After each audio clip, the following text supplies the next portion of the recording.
Salt of the Earth Farm Stories is proudly brought to you by Grig Media.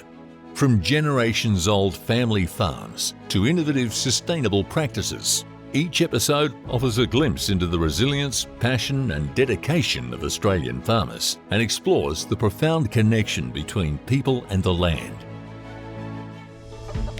In this episode, we talk to Bryan about his farming methods. He calls it plain common sense farming. We learn about the most precious asset on his farm, and he says he just sticks his head out there and hopes for the best.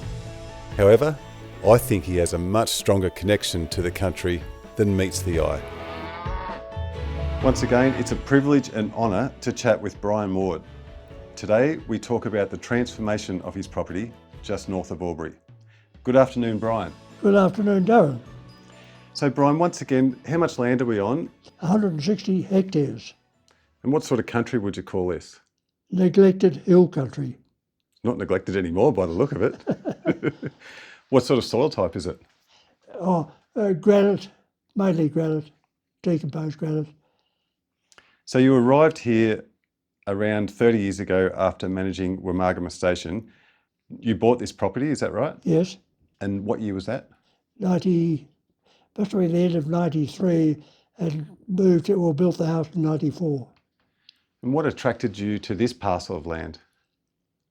I think again it was a challenge, and also the price of it was something I could afford without going into debt, and was just a huge challenge. And also I was very, very lucky to have a clean canvas, nothing on it, no infrastructure, anything. So you start from scratch and landscape it as you wished. So not only have I changed the environment, but I've also changed the landscape. I remember you saying in the first episode, all you saw was rabbits and thistles. Yes, Patterson's curse. And of course, in the summertime, once the Patterson's curse dies, it's bare land. So no production at all. What were they running on it before you were here? Just sheep. And so all the ridges, all the stony country was all just bare. What sort of rainfall do you get here? Supposedly 700 mils, but I reckon it's nearer 600 now. Yeah. But again, going back onto having a clean canvas, which made it so much easier to landscape it and do all those sort of things. But there was funding available for fencing in those days, but I couldn't access any of that because when the powers that be came, they'd say, you've got to have a big corridor here of trees, they're all going to link up. And I said, well, hang on, it's only a pocket handkerchief. All I want to do is save all these big old remnants and put a fence around them and put the understory there, because I could see all the trees were going to die. And there was one big old tree just outside the house area, and it was just being attacked by insects. So I put a big bit of hessian over one limb which had a few little green leaves on it, and I don't know how long, 8-9 months, pulled it off, full of green leaves. Wow. And I said, hang on, you've got to have understory.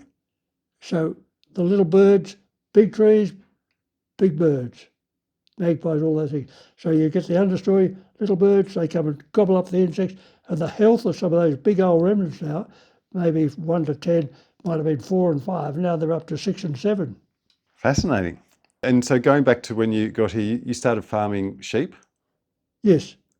And that was for wool? Yeah, fine wool wethers. And the latest drought was in the early 2000s? Yeah, well, that was a millennium drought. That's when we went out of sheep and came back in afterwards into cattle. Just fattening steers. But when I say fattening steers, I do it for JBS and also now eligible for Never Ever, the H. Greenham and Son. But I've always, as soon as I walk outside the door, they talk about sustainability. I don't really, my interpretation of that is improvement. So every time I walk outside the door, you're trying to improve something. And with the meat, rather than selling the sale yards, which, so what, you top the market, so what? What does that mean? But when you've got to sell through the grid for the farm assurance scheme, they've got to jump through about 10 hurdles, and then you're audited about 3 times a year, and your meat only goes into the high restaurant trade in Australia or America, and that gives me far more satisfaction than just messing around and selling them through the yards, trading. And what are your secrets with looking after the cattle? Well, number one is to have the ground cover. Plenty of feed ahead of you. And after I'd sold the last lot last year, you could see it was going to be tough, so I just destocked. And you're rotating your paddocks frequently? Yeah. Sometimes 3 days, sometimes 4, sometimes 5.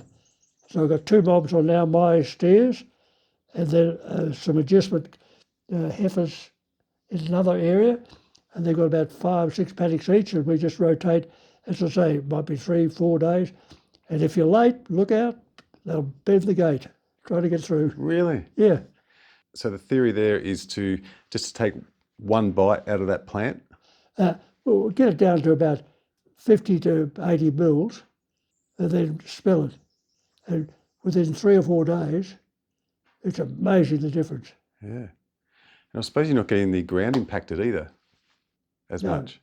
And I think, to me, I call my farming common sense farming.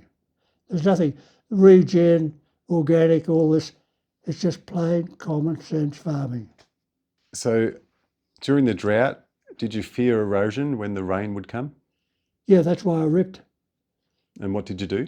Well, we got a contractor in with a tractor and a bulldozer, and we just contour ripped all around the hills. And the objectives there was to slow the water down? Yeah, well, to save the topsoil and purity of the water, so your dams were clean. And then as we improved the place, all the perennials, no runoff. And I've always been looking for, all the neighbours, because they're so short, as soon as it rains, dams are full. They always say, why isn't your dam full? Deep-rooted perennials. It was, underground water. So I'd always been looking for that. So I found a fellow who, working with a company, commercial company, he's a hydrogeologist, and he often used to call in, he lived in Tassie, often used to call in and have a look-see round, and I could never get their price was just outrageous. I couldn't afford that. So anyhow, I managed to get a sensible price from him, and he came and did a survey and showed me the underground video of it all, which was fascinating. So he said, good water, bad water, there's the good water. So I got put a tyre down, got the borers in, I said, there, go through the middle of that tyre. And he went down, and my expert said, you'll hit water between 50 and 70 metres. You'll get it there. And anyhow, the old driller, they got through muck and stuff, 30 or 40 metres. Then 50 metres they hit rock. Boy, you'll have to go down at least 100 metres before you'll find water. I thought, hang on, $145 a metre? That's going to hurt. So I rang my mate in Western Australia. He was doing mining minerals or something. And he said, no. He said, you'll fit it at 50. Anyhow, we went through the rock and there it was. Not a lot, but beautiful water. So we drink it and it's good for the stock. So then I had to tap that, and then I put in a trough in every paddock. And now since then I've had 7 paddocks, and now I've got subdivided again. So I've got 14 paddocks now and 14 troughs. So virtually drought-proof. And dams? Well, I can pump out of that big dam there when it's full into the tanks. I've got 4 tanks, 2 for the rainwater and 2 for the stock. And I can pump up to there from the well or from the dam. So I've virtually got drought-proof. So with your contour furrowing, you were digging in 6 inches into the ground on a hill? About 300, about a foot.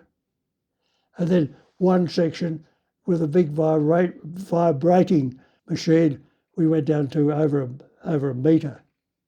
And when the drought did break on that slope, I went out there with the pouring rain and got a shovel, and you could push it right down to well past the metre.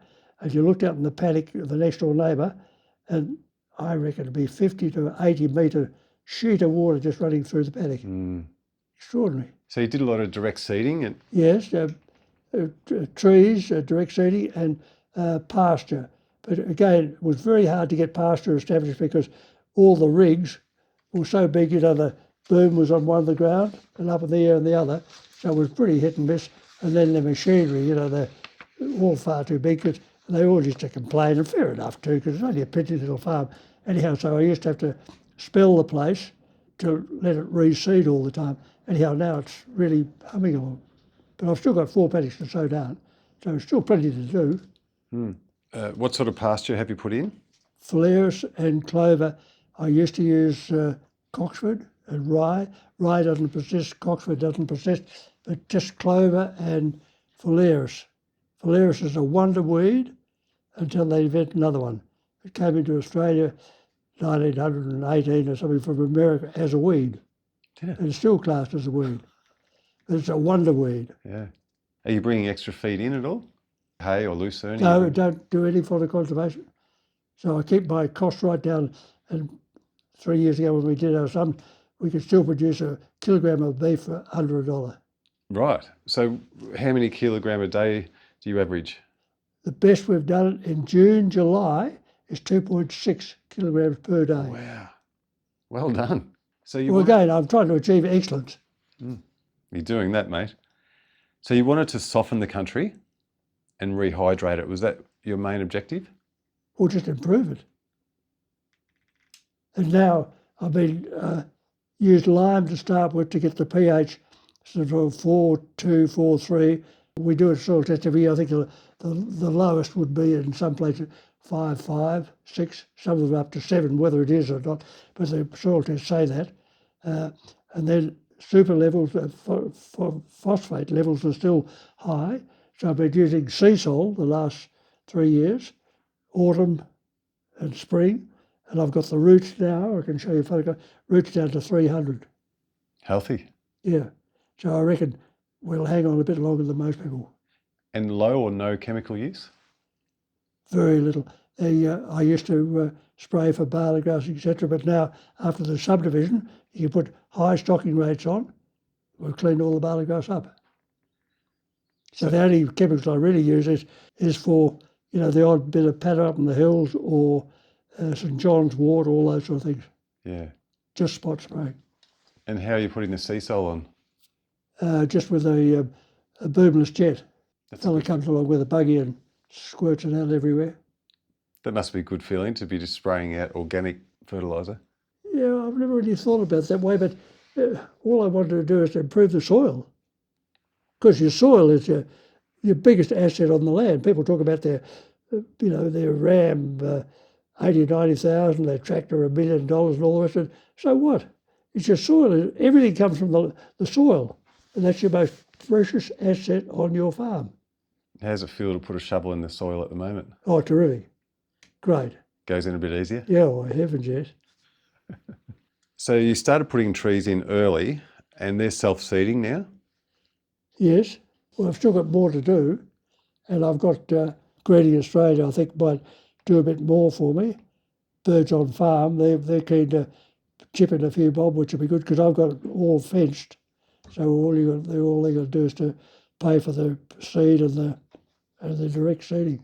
Ben Humphries has been out, has he? Yeah. He rang up must have been last year. Anyway, he came out. Ian Davison had been out here and before our Soils for Life did a case study on the place. He came out and had a quick look-see through within 2 hours, about 3 plantations. He got 51. Something, and Ben came out, I think up to 79, but the first visit, he couldn't believe it. He got 12 either threatened or endangered species. Did he really? Yeah. So he's very keen coming out all the time. You're in good company there. How does that make you feel, having that many endangered species on? I keep on saying to them, look, I've been taught to look at the bloody ground, to look at the pastures and look at stock, not up there. Because I said, if you're fencing or something, all these little chaps are down there, they're so quick, no idea who they are. But all of a sudden now, 79 species, the last one, that's only in those areas I'll show you that he nominated. So ibis and all these other odds and sods outside those areas, not counted. So we'd be, could be another 20 or 30 at least. And have you had any trouble with feral animals? You said about the rabbits earlier. Oh, well, no, I've got rabbits around my boundary, but so when we go roo culling, we've never seen a rabbit, with plenty of hares which are good, but now wombats and kangaroos are a pest. How are you managing them? Take out a licence. Well, you're not allowed to shoot wombats, but certainly roos. But look, in a licence you might get 70 or 80 over 3 months. You might get more, you might get less. But that's only the tip of the iceberg. There's still just as many there. Mm. Well, they eat just as much as a sheep, would they? Well, you've got to be, they talk about DSEs, and that's a dry sheep equivalent, and that's a wether. So they talk about a sort of 70 kilogram wether. So some of those roos will be well over 70. Mm. So that's a wether. Mm. How have you gone with this tough autumn, winter that we've had? No problems. I really haven't, with climate change, warming, global warming, whatever you call it, I really haven't had a problem with that. Sure, sometimes it might be 6 weeks, 2 months later, marketing as a stock, but still really hadn't affected me. What's the secret there? I just think rotational grazing and being sensible. Your stocking rate. As I say, it's just common sense farming. Impressive. And I love the rotational grazing concept. So the shelter belts, they act as a windbreak, but there must be other benefits too. Oh, the environment. Because when you look around with no shelter or anything, or just the old remnant trees, a coal, it's a big body, a cattle to keep warm, and you see them up against the fence, and the rain driving in. Our chaps are all lying down. Mm. Not a problem to them. Mm. And you walk outside somewhere and there's blowing a gale, and you get down and you're all sheltered. And that certainly helps the grass to grow. We attract the good insects too, I guess. Yeah, most probably do. And ibis, last year I've never seen so many ibis. I don't know how they, it could be 100, 200, 300, all chomp, chomp, chomp. How important is soft soil? And does soft soil mean soft pastures? Yeah, but soft soil, and also once you go into those plantation areas, the ground's even softer because there's been no hooves on there. Mm. You really notice that. Mm. So are your pastures more resilient now? Oh yes, yeah, far more. How do you go with weeds? Well, I think with the smaller paddocks now, as I say, I've got rid of barley grass simply because of high concentration and stocking rates for a short time. They've virtually gobbled all that up and stopped all that. And I think, well, if you've got big paddocks and set stocking, they're not going to walk up the hill and eat up there. They're going to stick around and they eat out that patch. Do you have unimproved pastures like kangaroo, wallaby and red grasses? Well, I've still got, I did have 2 paddocks, now I've got 4, now they're subdivided, but a bit of wallaby grass and that, but so little. And some of that really steep country I'll have to aerial seed, which I had great success at Womargama aerial seeding. What time of the year? Just about June, Queen's birthday weekend, or King's birthday weekend, just when it's sort of drizzly, and we used to do a quick spray, knock down herbicide, and then aerial seed, and then during 65, 67. 67 was a bad drought, and doing all that, terrific, we got great results, all the flares and clover in the hills. I lost about 7 cows, bloat. Bloat. Oh, no. Got through the drought without losing any animal. Tough one. Self-inflicted. So this transformation, have you increased your carrying capacity? Oh, yes. What sort of DSE per hectare? Oh, we're going up to sort of 16, 18. Really? Yeah. And then, if there's an occasion and it gets too tight, you just destock after you've sold your animals. While you were transforming this place, was there something you didn't expect? Oh, everything's too bloody slow. It sounds to me that you're getting noticed with this brilliant job of rehydrating the landscape.